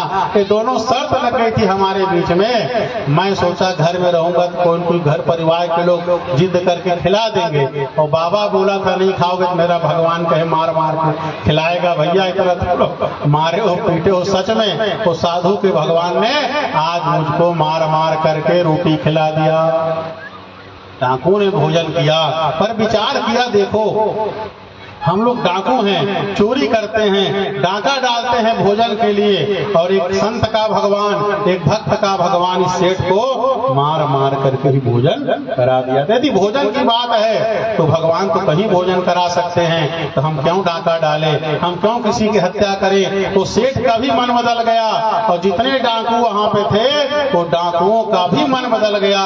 बोलो संत भगवान की। और जा करके साधु के शरणागत हो गए, कहा आज के महाराज मैं आपका चेला। और जितने डाकू थे डाका डालने का काम छोड़ दिए और जा करके संत के शरणागत हो गए, भगवान का भजन करते करते संत बन गए। इसीलिए राघवन सरकार ने कहा कि प्रथम भक्ति संतन कर संगा। पहली भक्ति है नवधा भक्ति में साधु संतों का संग करना चाहिए, क्योंकि संत का संग करोगे संत अपने जैसा संत बना देता है, संत अपने जैसा भक्त बना देता है और भगवान के चरण से जोड़ देता है। यही सेठ आगे चल करके बहुत बड़े संत बने। आपने एक काव्य सुना होगा, अजगर करन चाकरी पंछी करन काम और दास मलूका कह गए सबके दाता राम। यही सेठ जी आगे चल करके संत मलूक दास जी बने हैं। बोलो संत भगवान की। तो संत जो होते हैं पारस पत्थर से भी अधिक चमत्कार होता है। पारस पत्थर तो लोहे को सोना बनाता है, पर संत अपने शरण में आने वाले को संत बना देते हैं। इसलिए भगवान कहते हैं प्रथम भगति संतन। पर संत भगवान दिखाई दे तो संत की साधुता कैसी होती है, संत का संतत्व तो कैसे होता है, हम कैसे समझेंगे कि हमारे जीवन में साधुता आ गई। हम कैसे जानेंगे कि कोई संत है, कैसे जानेंगे कि हम संत के मार्ग, साधुता के मार्ग में चल रहे हैं। तो रामचरितमानस में भी संतों का बहुत से लक्षण का वर्णन है, भागवत में भी वर्णन है, और इस सारे वर्णन को मिला करके हमारे साधुओं ने सुंदर काव्य में पिरो दिया कि संत किसे कहते हैं। इतने गुण जाने सो संत, इतने गुण जाने सो संत।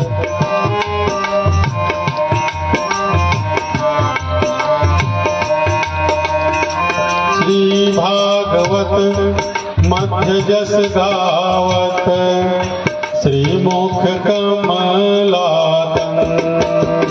इतने गुण जाने सो संत। कहते हैं कितने गुण अपने जीवन में आ जाए, आने लगे तो समझ जाओ कि आप संत बन रहे हो, साधु बन रहे हो, जीवन में साधुता आ रही है। कौन कौन सी? हरि को भजन साधु की सेवा, सर्वभूत परदाया, हिंसा दंभ लोभ छल त्यागे, विष सम देखे माया, इतने गुण जाने सो संत। हम साधुता के मार्ग में आगे बढ़ रहे हैं, कैसे जानोगे? तो सबसे पहले जीवन में भगवान के भजन का आगमन होना चाहिए। हरि को भजन साधु की सेवा। साधुता का पहला लक्षण क्या है? वो भगवान का भजन करता है, भगवान का कीर्तन करता है, निरंतर भगवान के भजन करते रहते हैं। गावहि सुनहि सदा मम लीला, हेतु रहित परहित रतशीला, तो गावहि सुधहि सदा मम लीला। तो साधुता का पहला लक्षण हरि को भजन साधु की सेवा। सहज आपके मुख से भगवान का नाम निकलने लग जाए, सहज भजन होने लग जाए। आप जिस स्वरूप को मानते हो, राम को मानते हो, कृष्ण को मानते, जिनको मानते हो, आपके जीवन में भगवान का भजन आने लग गया तो समझो साधुता का पहला लक्षण आने लग गया। संत अखंड भगवान का भजन करते हैं, अव्याहृत भजन करते, कहीं भूलते नहीं हैं। साधु को हरि को भजन साधु की सेवा। दूसरी साधुता क्या है? जितने समाज में साधु संत दिखें आए तो साधु के सेवा में अपने आप को लगा देना चाहिए। तो जो संत होता है वो भी साधु की सेवा करता है, और जो संत के संग में उसके सेवक होते हैं, जो संत के शरण में जाते हैं, उनको भी संत साधुओं की सेवा में लगाता है, संतों की सेवा में लगाता है। तो साधुता का पहला लक्षण भगवान का भजन, और दूसरा साधु की सेवा। हरि को भजन साधु की सेवा, सर्वभूत परदाया। जितने भी प्राणी दिखाई देते हैं साधु संतों को, वो सबके ऊपर दया करते हैं। जो पशु पक्षी भी साधु संत के आश्रम में आ जाएं तो उसके ऊपर भी दया करते हैं, सबके ऊपर दया करते हैं। तो साधुता का पहला लक्षण भगवान का भजन, दूसरा लक्षण संतों की साधुओं की सेवा, और तीसरा लक्षण सभी के ऊपर दया करना। हिंसा दंभ लोभ छल त्यागे, विष सम देखे माया। संत के जीवन में हिंसा नहीं होती। जब कोई साधु बनता है, संत बनता है, जब कोई संन्यास लेता है तो गंगा के तट में, यमुना के तट में खड़े होकर के दोनों हाथ उठा करके घोषणा करता है कि आज के बाद मेरे से संसार में किसी प्राणी को भय नहीं रहेगा, किसी को डर नहीं रहेगा, सबको अभय कर देता है। तो हिंसा दंभ लोभ छल त्याग। संत कभी किसी को मारता नहीं, किसी को सताता नहीं। साधु जब चलते हैं तो चलते समय 2.5 हाथ आगे जमीन को देख करके चलते हैं। हमारे पैर के नीचे दब करके कोई चींटी कीड़ा मकोड़ा दब करके न मर जाए, तो संत के जीवन में हिंसा नहीं होती। दम्भ है दिखावा, पाखंड। साधु पाखंड नहीं करता है, दिखावा नहीं करता। भाई जो है जैसा है वैसे ही समाज के सामने प्रकट रहता है। तो हम जैसे नहीं हैं वैसे दिखने का प्रयास करें। ये दम्भ है, पाखंड है। और साधु के जीवन में दिखावा नहीं रहता। हिंसा दम्भ लोभ छल त्याग। साधु के जीवन में संसार के संपत्ति का, दुकान का, मकान का, परिजन का लोभ नहीं रहता। साधु को लोभ रहता है किसका? भगवान के दर्शन का। साधु को लोभ रहता है संत के दर्शन का।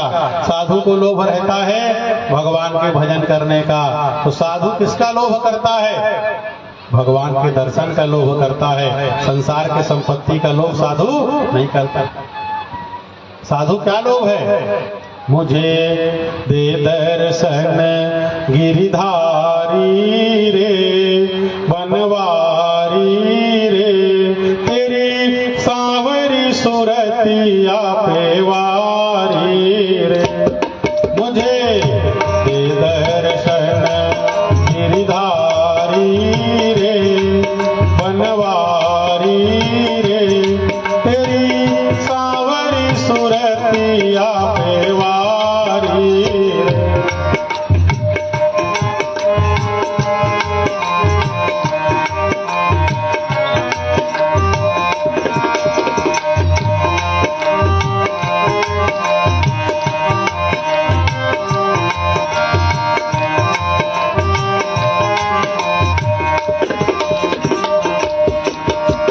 मोर मुकुट पीतांबर सोहे, देख रूप मुनिगन मन मोहे।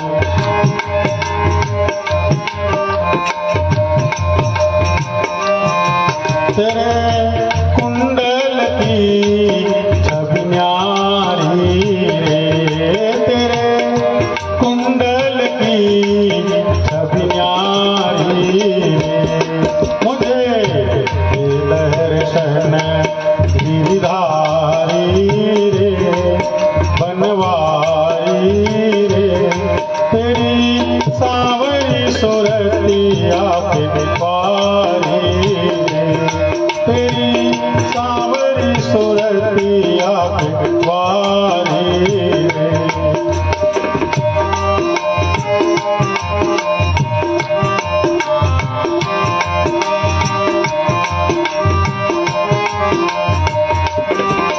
ये संत भगवान की।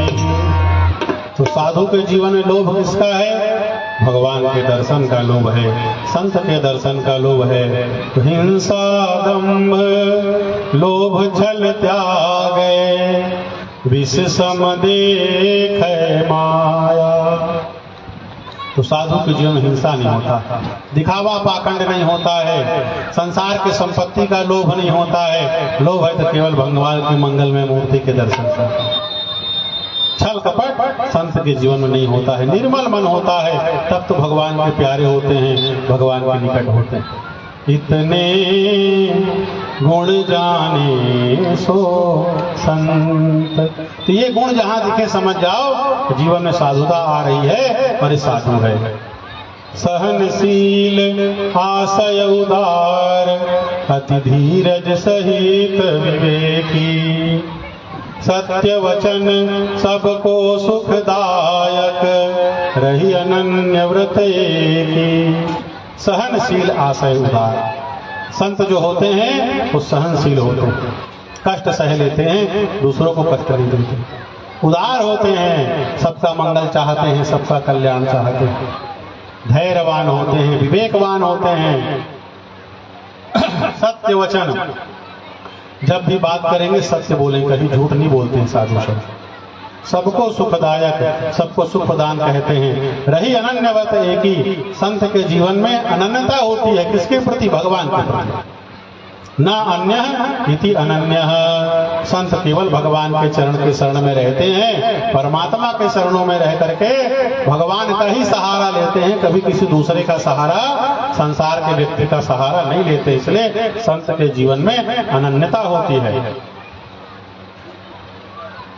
इंद्रिय जित अभिमान न जाके, करे जगत को पावन। संत जो होते हैं अपनी इंद्रियों को जीत करके रखते हैं, इंद्रिय जीत होते हैं, इंद्रिय के अनुसार हम लोग चलते हैं। पर संत जैसा चाहता है वैसी उसकी इंद्रियां चलती हैं। हम तो जिन देखे के मन लगते थे देख लेते, जिन एक सुने के मन लगते थे सुन लेते, जिन खाए के मन लगते थे खा लेते, खाए के लेके रहे तक ना रहता, जिन पिए के मन है तेल पी लेते, पिए के लेके रहे तक ना रहे। मगर साधु संत, उनकी आंख वही देखती है जो देखना चाहिए, साधु का कान वही सुनता है जो सुनना चाहिए, साधु की वाणी वही बोलती है जो बोलना चाहिए। मंगल में भगवान का नाम, मंगल में भगवान की कथा, मंगल में भगवान का भजन। तो इंद्रिय जित अभिमान न जाके, साधु संत अपनी इंद्रियों पे नियंत्रण करते हैं, इंद्रिय को जीत करके रखते हैं। अहंकार नहीं होता है, अभिमान नहीं होता है। करे जगत को पावन, इतने गुण जिसके अंदर हो जान लेना वो संत है। ऐसा संत जहाँ रहेगा वो समाज को पावन कर देगा, वो घर को पवित्र कर देगा, वो संसार को पवित्र कर देगा। बोलो संत भगवान की। भगवत रसिक तासु की संगति, तीनहु ताप न सावन। इतने गुण जाने सो संत। भगवत रसिक जी कहते हैं ऐसे संत जीवन में मिल जाए, ऐसा साधु जीवन में मिल जाए तो तीनों ताप न सावन। दैहिक भौतिक ताप जो हमारे जीवन को दुखी करता है, जो हमारे जीवन को कष्ट देता है, ऐसे सारा ताप नष्ट हो सकता है जब ऐसे साधु का जीवन में आगमन हो जाए, जब ऐसे संत का हमारे जीवन में आगमन हो जाए तो हमारे जीवन को पवित्र कर देता है। हमारे जीवन में भगवान की भक्ति का मंगल में आगमन हो जाता है और हमारे जीवन को भगवान से जोड़ देता है। संत कौन? जो हमको भगवान से जोड़े। संत के पास जाएं तो भाग्य बदलने में ज्यादा ध्यान नहीं देना चाहिए, भाव बदलने में ध्यान देना चाहिए कि हमारा भाव बदले। संत के पास जाने के पास हमारा जो मन है वो बदल जाए। जो हमारा मन संसार में लगा हुआ है, संत के पास जाकर के ऐसी इच्छा करनी चाहिए कि संसार में लगा हुआ मन संत के कृपा से भगवान के चरणों में लग जाए। यही संत का सबसे बड़ा लाभ है। बोलिए संत भगवान की जय हो। कि जो मन संसार में लगा है, साधु के द्वारा ऐसी कृपा प्राप्त हो, ऐसी उनकी उपदेश प्राप्त हो कि हमारा संसार में लगा मन भगवान के चरणों में लग जाए। यही साधु के जीवन, साधुता के प्राप्ति की, संत के प्राप्ति की सबसे बड़े लाभ यही है। और वहां भी जाकर के हम संसार मांगने लग जाएं, वहां भी जाकर के संपत्ति के चक्कर में पड़ जाएं, तो मांगना है तो मांग लो, पर ये सबसे बड़ा लाभ समझ जाना कि हम नहीं पा सके। भाई संसार के संपत्ति को तो छोड़ करके निकले हैं वो, तो सबसे बड़ा लाभ साधु के पास यही है, हमारा मन बदल जाए, संसार में लगा हुआ मन भगवान के चरणों में लग जाए। ऐसा साधु जब जीवन में मिलता है, जीवन मंगलमय हो जाता है, जीवन पवित्र हो जाता है, जीवन के पाप ताप नष्ट हो जाते हैं, जीवन के दुख नष्ट हो जाते हैं। भागवत में आपने सुना होगा, जब देवर्षि नारद जी का दर्शन होता है भक्ति महारानी को, भक्ति कहती हैं सुरर से तुम ही धन्योसी मद भाग्येन समागता, साधु नाम दर्शनम लोके सर्व सिद्धि करम परम। भक्ति को भी कहना पड़ गया, हे देवर्षि नारद, मैं धन्य हूँ कि आपके जैसे साधु का आगमन मेरे जीवन में हो गया। सर्व सिद्धि करम परम, साधु का आगमन हो जाए जीवन में, समझ जाना कि आपके जीवन का रुका से रुका हुआ काम हो जाएगा, आपका कार्य सिद्ध हो जाएगा, आपका कार्य शुद्ध हो जाएगा और पवित्र हो जाएगा संत के आगमन से। आत्मदेव ब्राह्मण को कोई संतान नहीं हो रही थी, किस्मत में नहीं था संतान, 7 जन्म तक कह दिया उस महात्मा ने, 7 जन्मावधि तव पुत्रो नहीं बचा, तेरे किस्मत में ब्राह्मण देवता 7 जन्म तक कोई पुत्र नहीं है। तो 7 जन्म तक जिसको पुत्र नहीं था उसको भी किसी ने पुत्र दिया, तो संत ने दिया, साधु ने दिया, किस्मत की रेखा को बदल करके दे दिया।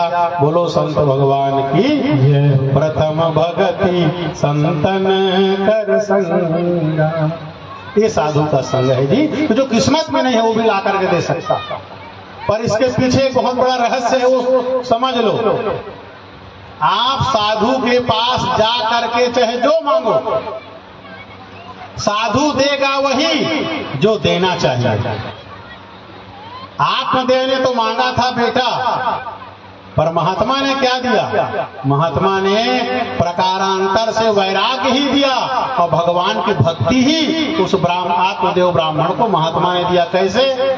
फल दे दिया बेटा के रूप में। और वो तो घर जाके खिलाई, ब्राह्मणी खाई नहीं, हो गया बहन का बेटा धुंधकारी और फल से हुआ गोकर्ण। जब धुंधकारी से परेशान हुआ, क्वगच्छामि क्वतिष्ठामि, कहाँ जाऊं कहाँ बैठूं, तब वही साधु का प्रसाद, वही साधु का फल गोकर्ण ही काम आया। देहेस्ति मांस रुधिरे विमतिं त्यजत्वं जाया सुता विश्वदा ममतां विमुञ्च पश्यामि शब्दगदितं क्षणभंग निष्ठ वैराग्य राग रसिको भवभक्ति निष्ठ। वो साधु के फल गोकर्ण ने आखिर क्या दिया आत्मदेव को? वैराग्य ही दिया, भगवान की भक्ति ही दी। और गोकर्ण के उपदेश को सुनकर के आत्मदेव जंगल गया और भागवत के 10वें स्कंद का पाठ करके भगवान को प्राप्त कर लिया। बोलो संत भगवान की जय। साधु के पास जाके तय कुछ मांग तो दे ही वही जिन तय भगवान से जुड़ जावे, तोर मंगल हो जाही, तोर कल्याण हो जाही। एकरे मारे भगवान कहते प्रथम भगति संतन कर संगा। इसीलिए कहते हैं कि सबसे बड़ी भक्ति है। जीवन में कोई कमी हो, यदि आप साधु के शरण में चले गए तो समझ लेना आपके जीवन की कमी पूरी हो जाएगी और आपको जो संत है भगवान के लायक बना करके भगवान के चरणों में प्रस्तुत कर देगा। यही सबसे बड़ी साधुता है, यही सबसे बड़ा संतत्व है कि शरण में आए जीव के दोष को दूर करके भगवान के लायक बना करके भगवान के चरण में पहुंचा देना चाहिए। एते साधव साध्वी सर्व संग विवर्जिता संगस्ते स्वस्ते प्रार्थ संग दोष हराहिते। संसार में हम आप रहते हैं तो हमको संग का दोष लग जाता है और संग के दोष के कारण, आसक्ति के कारण घर परिवार सबकी मोह माया हम लोग फंस जाते हैं, फंसे रहते हैं। तो साधु क्या करता है? संग दोष हराहिते। उस संग के दोष को साधु हमारे जीवन से दूर करता है और भगवान के चरण में लगाता है। तो संग के दोष को साधु कैसे दूर करता है? अपने संत का तरीका होता है संग दोष को दूर करने का। एक बच्चा था, एक साधु महात्मा के आश्रम में जाता था दर्शन करने के लिए, जाए दर्शन करे, सत्संग करे, आ जाए। एक बार वो बालक 2-3 दिन तक साधु का आश्रम में नहीं गया। संत ने पूछा, भैया क्या बात है, आप 3 दिन तक नहीं आए? तो बालक बोला, महाराज वो थोड़ा घर में काम था, बाहर गए हुए थे, और मेरी सगाई हो गई महाराज, इसलिए मैं दर्शन करने 3 दिन नहीं आ सका। साधु ने कहा, मेरे से गए। और लड़के के समझ में कुछ नहीं आया। संत बोल दिया कि मेरे से गए, क्या बोला? बात आए राम गए राम। आता जाता रहा कुछ दिन और फिर वो नहीं आया। फिर आकर के भैया कैसे दर्शन करने नहीं आए? कहा, महाराज मेरा विवाह हो गया इसलिए मैं नहीं आया। संत ने कहा, अपने माँ बाप से गए। फिर कुछ समय बीता, आता जाता रहा, दर्शन करता रहा। फिर 2, 4, 5 दिन नहीं आया, 10 दिन नहीं आया। तो संत ने पूछा, भैया क्या बात है, 10 दिन तक आप दर्शन करने नहीं आए, सत्संग में नहीं आए? उसने कहा, महाराज आपकी कृपा से, आशीर्वाद से मुझको बेटा हुआ है, संतान की प्राप्ति हुई है। तो संत ने कहा, अपने आप से गए। तो आज जो बालक था वो संत के चरण को पकड़ लिया। महाराज मोर पर घुसिया गए हंसका, एक बार कहे रहे मेरे से गए, बिहार हो तो कहे अपने माँ बाप से गए, और लड़का हो तो कहा था अपने आप से गए। तो महाराज ये क्या बात है, समझा देते, आप नाराज हो गए क्या? साधु ने कहा बेटा मैं नाराज नहीं हुआ हूँ, तेरे जीवन के दशा का वर्णन कर रहा हूँ। जब तेरा विवाह तय हो गया तो मैंने कहा मेरे से गए, अर्थात अब तू साधु नहीं बन सकता, अब तू संत नहीं बन सकता, गृहस्थ बन गया है। पर इसका मतलब ये नहीं है भगवान को नहीं पा सकता। भगवान को पाने का दो मार्ग है, एक निवृत्ति का मार्ग है, एक प्रवृत्ति का मार्ग है। तू अब संत बन करके भगवान को नहीं पा सकता, अब गृहस्थी के मार्ग से रह करके भजन कर सकता है। मेरे कहने का मतलब, मेरे से गए का मतलब था अब आप साधु नहीं बन सकते, गृहस्थ बन गए। फिर मैंने तुमको कहा जब विवाह हो गया तो अपने माँ बाप से गए, उसका मतलब ये था बेटा कि तुम अब विवाह कर लिए। तो पहले अकेले थे, जितने माँ बाप की सेवा करते थे उतने माँ बाप की सेवा नहीं कर पाओगे। पत्नी का ध्यान रखना पड़ेगा, पत्नी का ख्याल रखना पड़ेगा। तो जितने समय पत्नी का ध्यान रखोगे उतने समय माँ बाप की सेवा नहीं कर पाओगे। इसलिए अकेले थे जितने माँ बाप की सेवा किए, विवाह के बाद उतने माता पिता की सेवा नहीं कर पाओगे। इसलिए कहा माँ बाप से गए। अब कहे तुम्हारा बेटा हो गया तो बोला कि अपने आप से गए। इसलिए अब तुमको अपने बच्चे के सुख दुख लालन पालन का ध्यान करना पड़ेगा। तुमको अपनी चिंता नहीं कर पाओगे कि मेरे पास क्या है क्या नहीं है। अब तुम्हारी चिंता रहेगी मेरे बेटे के पास क्या नहीं है, मेरे बेटे के लिए क्या करना है, मेरे बेटे के लिए क्या लाना है। तब तुम अपने बेटे की चिंता करोगे तो अपनी चिंता नहीं कर पाओगे। इसलिए कहा कि अपने से गए। तो कहा महाराज मैं सबसे चला गया। कहा हाँ बेटा, गृहस्थी चक्कर ऐसा ही है रे कि गृह कारज नाना जंजाला तेयत दुर्गम शैल विशाला। तुम गृहस्थी चक्कर में पड़ गए हो, मोह माया चक्कर में पड़ गए हो। अब जैसा साधु भजन करता है बेटा वैसा नहीं कर पाओगे। बहुत मेहनत करोगे, प्रयास करोगे तब भगवान का भजन होगा। अब ये संसार मोह माया चक्कर है बेटा, ये सब सुर नर मुनि सब प्रिय है रीति, और स्वार्थ लाग कर सब प्रीति। सबका किसी न किसी स्वार्थ है, संबंध है, इसलिए आपस में हम प्रेम करते हैं। लड़का ने कहा नहीं महाराज मेरे घर में ना सब मेरे से बहुत प्रेम करते हैं, मेरी पत्नी मेरे से बहुत प्रेम करती है, मेरा बच्चा मेरे से बहुत प्रेम करता है, मेरी माँ मेरे से बहुत प्रेम करती है, मेरे पिता मेरे से बहुत प्रेम करता है, सब मेरे से बहुत प्रेम करते हैं महाराज, मैं भी सबसे प्रेम करता हूँ। साधु ने कहा बेटा कुछ न कुछ अपेक्षा रहती है, ये बढ़ी मोर सेवा करी चाकरी करी इसलिए सब प्रेम रहता है। और ये संसार का प्रेम स्वार्थ का प्रेम है, परमार्थ का प्रेम नहीं है।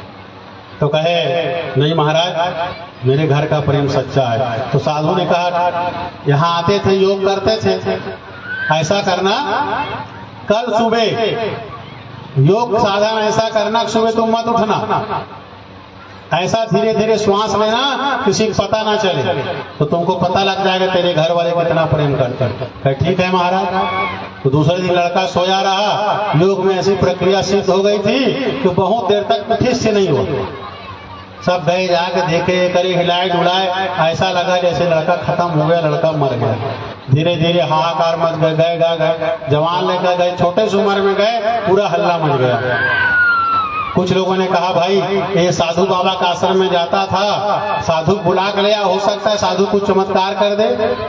साधु पास गए कि बाबा आपके आता था लड़का, पता नहीं क्या हो गया, लड़का उठ ही नहीं रहा है, हो सकता है स्वास्थ्य खराब है क्या, आप देख लो, हो सकता है क्या है। आए साधु देखे, कहे तो गया भैया, ये संसार में नहीं रहा। कहे महाराज कुछ तो आप कृपा करो। तो कहे एक कटोरा दूध लेकर के आओ। एक कटोरा दूध मंगाया साधु ने, लड़का के पास गया, सिर से छुआया कटोरे के दूध को, और कटोरा के दूध को लेकर के 3-4 परिक्रमा मंत्र पढ़ते हुए साधु ने मारा, और 4-5 परिक्रमा करके बोला कि अब ये जो कटोरा का दूध है इसको कोई पी ले तो वो मर जाएगा और लड़का जिंदा हो जाएगा। बोलो संत भगवान की जय। मंत्र मार के कहेगा साधु मंत्र मार दिया है, जो पिएगा मर जाएगा, उसका उम्र इसको लग जाएगा। बाप के पास गए, हेलो भाई पी लो, अब तय 70-80 साल के हो ही गए तो जाए समय हो ही गए। बाप बोला महाराज मैं अभी तक 4 धाम की यात्रा नहीं करे हूँ, बिना 4 धाम की यात्रा करे मर जाऊँ मोर का होई, मोर दुर्गति हो जाई महाराज, नरक चल दो मोर तो 4 धाम की यात्रा भी नहीं होए, रहन दे दूध के कटोरल में नहीं पिया। बाप अब वो कटोरा धर के दाई पास परोपकार के लिए होता है, आप तो परोपकारी हो महाराज, आप इसको पी लो, हम आपका बहुत बढ़िया समाधि बनाएंगे और आपके समाधि बहुत बड़ा उत्सव होगा, मंगल होगा और बढ़िया बढ़िया माला पहनाएंगे महाराज, तय पी ले तो रागू न पाछू कोई रवैया नहीं है। हमारे लेका जी यही बोल रखन सिया रामचंद्र की। तो दूध कटोरा पी करके संत ने ली डकार, कहा चल बेटा अब मेरे संग देख लिया संसार। बोलो संत भगवान की। एते साधव साध्वी सर्व संग विवर्जिता संगस्ते स्वस्ते प्रार्थ संग दोष हारा ही ते।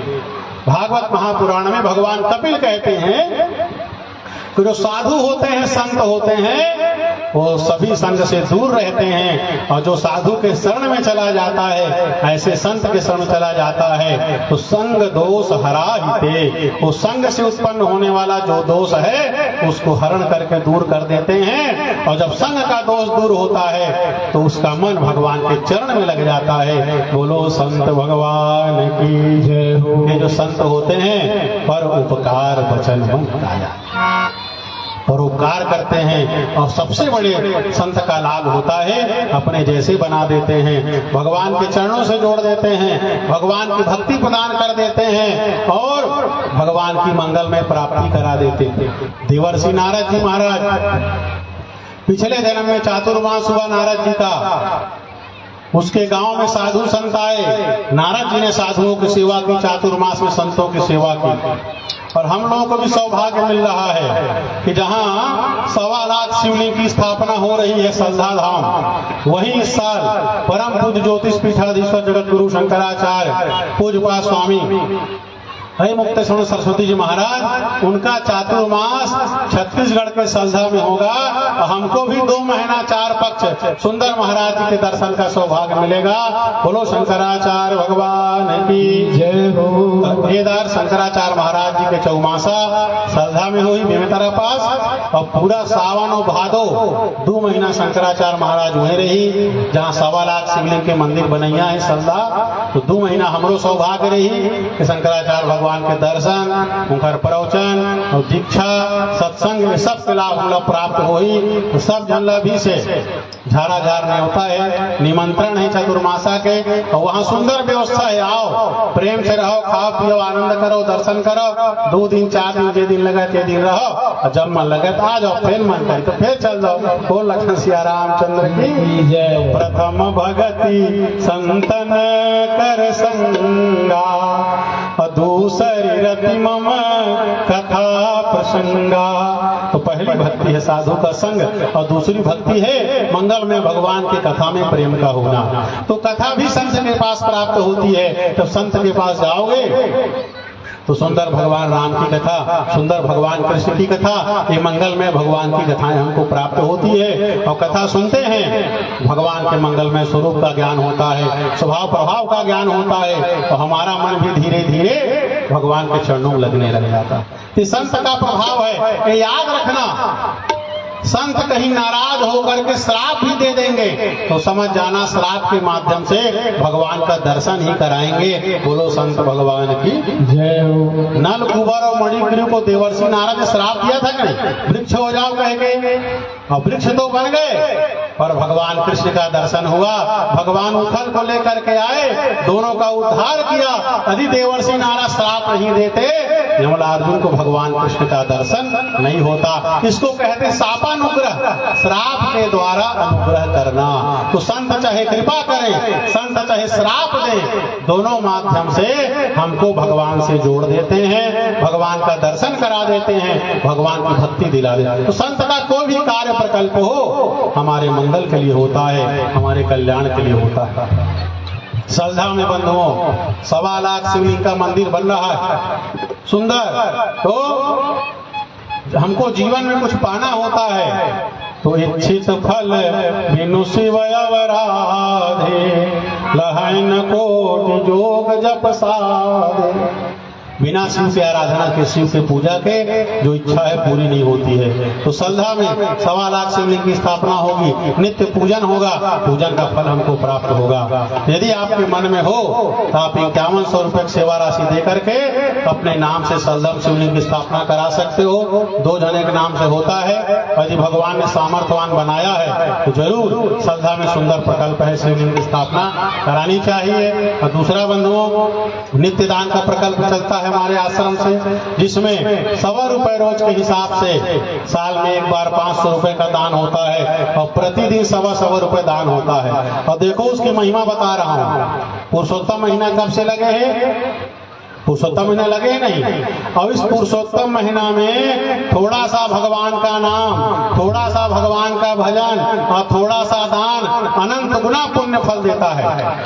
और जितने लोग नित्य दान में जुड़े हैं, अलग से दान करे हो तो पुण्य मिल ही चे, नहीं तो पुरुषोत्तम महीना में घला 1.25 रुपये तुम्हारा रोज दान हुआ थे। बोलो शंकराचार्य भगवान की जय हो। जत्ता जन नित्य दान में जुड़े हवे, सब जन के 1.25 रुपया और 1 रुपया रोज पुरुषोत्तम महीना में दान हुआ थे, आज भी चलत है। कितना सुंदर दान के प्रकल्प है।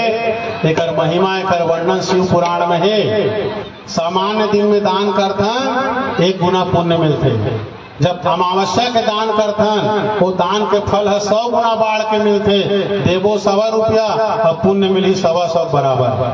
चैत में जब संक्रांति आते वो दिन दान के फल है 1000 गुना बढ़ के मिलते। देथन 1.25 रुपया और पुण्य मिलते 1.25 दान के बराबर। जब मकर संक्रांति आते वो दिन हमन जैन भी दान पुण्य करथन, ओकर फल है 10,000 गुना बढ़ के हम लोग प्राप्त होते। देथन 1.25 रुपया और पुण्य मिलते 10,000 दान करे के बराबर। और जब ग्रहण होते भैया, चंद्र ग्रहण और सूर्य ग्रहण, तो जिन गुरु मंत्र के जाप करथन, भगवान के नाम के जाप करथन ग्रहण काल में, जैसे 6 से 9 ग्रहण है शाम के चंद्र ग्रहण, तो 5:30 बजे नहा ले और 6 बजे पहली जप करे ले बैठ जा। 6 से 9 ग्रहण काल है, 6 से 9 जप कर और 9 बजे के बाद फिर स्नान कर ले। तो जैन मंत्र के जाप करबे वो मंत्र सिद्ध हो जाते। काबर ग्रहण में जाप के फल लाख गुना बढ़ के मिलते। उसने ग्रहण के बाद जिन पुण्य काल आते और पुण्य काल में हम जिन भी दान पुण्य करथन ओकर फल भी लाख गुना बढ़ के मिलते। तो 100 रुपये दान आपन करे हो तो ग्रहण में भी आपके दान हुआ थे, रोज हुआ थे, वो दिन दान के फल 1 लाख गुना बढ़ करके 1.25 लाख के बराबर आप लोग प्राप्त होते चंद्र ग्रहण में, सूर्य ग्रहण में। और जन्मार्थे चा वृतांते चा, जिन नक्षत्र हमारा जन्म हुए है महीना में 1 बार आते, साल में 13 बार, वो दिन जिन भी दान करो कर फल 1 लाख गुना बढ़ के प्राप्त होते। और व्रतांते जैसे एकादशी हस्त द्वास के दान करबे, जन्माष्टमी हस्त नवमी के दान करबे, रामनवमी हस्त 10वीं दान करबे, तो उपवास के दूसरा दिन के दान के फल भी लाख गुना। और रविवार के पड़े सप्तमी, बोला भानु सप्तमी कहते, सोमवार के पड़े अमावस्या, अभी यही सोमवती इधर अमावस्या आते ना पुरुषोत्तम महीना के, वो सोमवार के पड़े थे, तो सोमवार के अमावस्या पड़े, बोले सोमवती अमावस्या पड़े कहते। मंगलवार के पड़े गणेश चतुर्थी, बोला अंगारकी चतुर्थी कहते। और बुधवार के पड़े अष्टमी, बोला बुधाष्टमी कहते। ये दिन जैन पूजा करबे, पाठ करबे, भजन करबे, माला जपबे, दान करबे, सबके फल लाख गुना हो जाते। तो शिव पुराण के अनुसार जैन भी दान करते, बोला लाखों रुपए दान करे पुण्य प्राप्त होते। तो जैन जुड़े हो तो घरे साल के दान हो ही, जिन नहीं जुड़े हो आप मन अच्छा लगत हो ही तो साल में 1 बार 500 दान होते और 1.25 रुपये साल भर दान होते। वार्षिक दान हर साल दान होते। हाँ एक चीज और कही हूँ कि बहुत जन मन नित्य दान में जुड़े हैं, जेकर महीना अभी सावन और भादो पूरी जुलाई और अगस्त में, और तुमन ऐसे लगत हुई पुरुषोत्तम महीना चला थे, तो जेकर साल है जुलाई अगस्त पूरी, वो मन चाहो कि पुरुषोत्तम महीना में दूसरा तीसरा साल के दान ला कर सकता हो, पुरुषोत्तम महीना पकड़ा जाए। और नहीं करना है तो वो कोई बात नहीं, कावर तुमन 1 साल के दे हो तो 100 रुपये रोज दान हुआ थे, पर मन है चाहो कर सकते हो तो जो नहीं जुड़े हो तो जुड़ जाना। नित्य दाने तुम्हारे दान के पैसा शंकराचार्य के आश्रम में जाते, लड़का मन पढ़ते हो मन लगते, साधु संत के भोजन में लगते, सेवा में लगते। साल में एक बार देना है 500 और हर साल देना है। नहीं जुड़े थे जुड़ सकते, जुड़े थे निरंतर जुड़े रहो और दूसरा का कहीं बोल के जोड़ना है। देखो जन्मदिन मनाता कुछ न कुछ खर्चा कर देता, विवाह वर्षगांठ मनाता कुछ खर्चा कर देता, तो लड़का मन भी नित्य दान से जोड़ो, आप में सुंदर नित्य दान से जुड़ो और भगवान के मंगल प्राप्त करो। और सुंदर पुरुषोत्तम महीना में यज्ञ हुआ थे, कथा हुआ थे, बढ़िया भगवान की परिक्रमा करो, उज्जैन बनाए यज्ञ नारायण भगवान के तन मन और सुंदर धन से सेवा करो। ते तरह से आज प्रथम भगवती संतन कर संगा के चर्चा भैया मंगल में हो से और शेष चर्चा सुंदर कल करबो। नवधा भक्ति के ही प्रसंग ला आगे बढ़ावो। बहुत बढ़िया आपने सुना था, आगे भी आकर के सुनना है। आओ मंगल में नाम और मंगल में भगवान का आरती को चलबो। हो लखन सिया रामचंद्र की जय। श्री राम जय राम जय जय राम। श्री राम जय राम जय जय राम। श्री राम जय राम जय जय राम। श्री राम जय राम जय जय राम। मंगल भवन अमंगल हारी। मंगल भवन मंगल हारी।